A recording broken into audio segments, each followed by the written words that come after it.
Hello, ladies and gentlemen, I am PANCZASU, discussing the differences between fast speed and normal speed in both their multiplayer and single player aspect of Endless Legend. It is a topic that many of you asked me to cover ever since I started covering Endless Legend, and just to remind you, that happened even before Endless Legend actually came out in any form.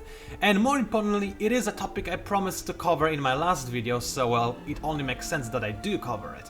Before we start, the footage you see in the background is completely meaningless to this discussion. Feel free to minimize the window, it's just something I'm probably going to record right now just to throw it in the background in case you have nothing else to do rather than listen to my voice. Anyway, more importantly, before we can actually begin discussing the differences between gaming speeds, I need to explain what the difference in speed actually means for you. Well, things in fast happen faster not just because everything is doubled in the game, but in fact only some things are artificially increased while others are not. For instance, the amount at which you gather resources, be that industry, dust, influence, whatever else, is increased. However, your unit's movement speed is not, and that's something that's very important. Because, for example, let's make a comparison. On normal speed, let's say that in order to, when you complete a quest in 1 turn, an AI will finish, let's say, 2 units in that amount of time. However, when you play on fast speed, then suddenly, in order to complete the same quest, which would take you only 1 turn, AI will make 4 units in the same amount of time, practically, because, well, your movement speed hasn't increased. However, the production of every player has increased. Now you may say, well, isn't that balanced though? Doesn't that mean the same thing, since for players it is also increased, not just for AI? Well, there are 2 problems with that. 1. Quests. AI, and I say this with full respect to Amplitude, but let's be entirely honest about this, AI in Endless Legend is quite dumb. Seriously. So it cheats to win, it gives itself extra bonus resources, it increases the amount of experience its units get, it auto-completes its faction quest, mind you, at a steady pace. So it cheats quite a lot. What it doesn't, however, do is it doesn't really complete quests, it doesn't understand how to complete them, it doesn't understand how to abuse them.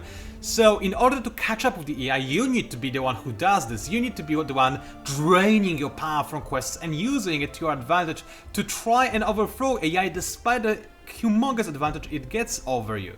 Now, it is much easier to do on normal speed than on fast speed, because on normal speed you can explore more world much faster in practice than on fast speed. You can do this twice as fast, in fact. You can explore more ruins, find more quests inside of them, talk to more minor villages, talk to more Fomorian villages, or rather citadels, however you wanna call them.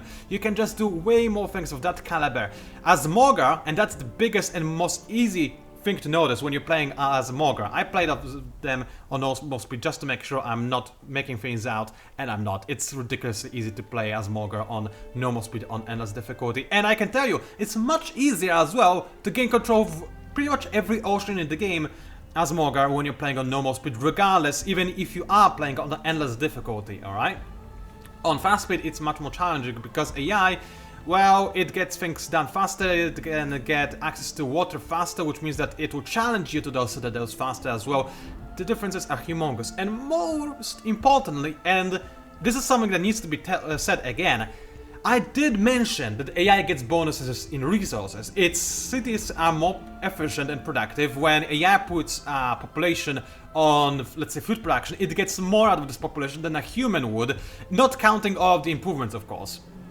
Well, you see, fast speed also increases the amount of resources you gather. So let's say that you as a human player gather 1 resource, and AI gathers 2 resources. Now on fast speed you double that amount, so you gather 2 resources, and suddenly AI gathers 4 resources.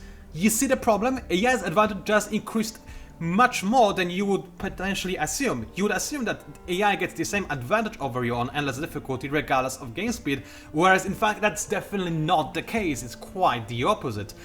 So, yeah, there is a significant difference difficulty, and it needs to be said, and it is also the reason why people online and on the forums so often disagree about certain factions' power, about when discussing which faction is overpowered or underpowered. This is why I hear so many people say, hey, the Morgar are underpowered, and many other people saying, hey, the Morgar are overpowered. Well, I would say both of them are right. depending on the game speed, honestly. And in fact, I wouldn't go as far as to say that they are either overpowered or underpowered in any game mode, but that's completely off the point. I just wanted to explain where I believe the differences in opinions come from on the internet.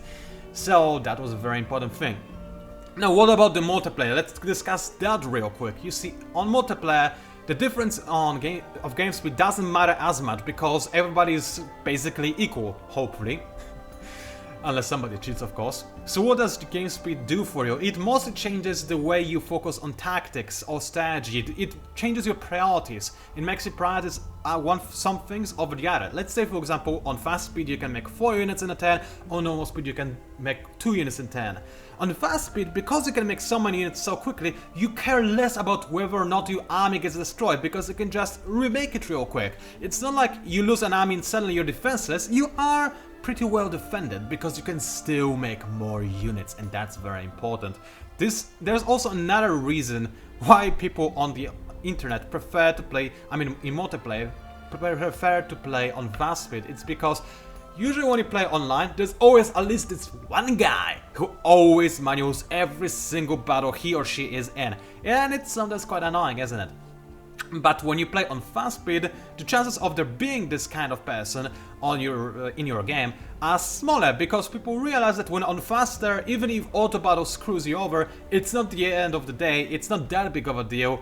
When it happened, well, you move on, it's not like you lost the game already.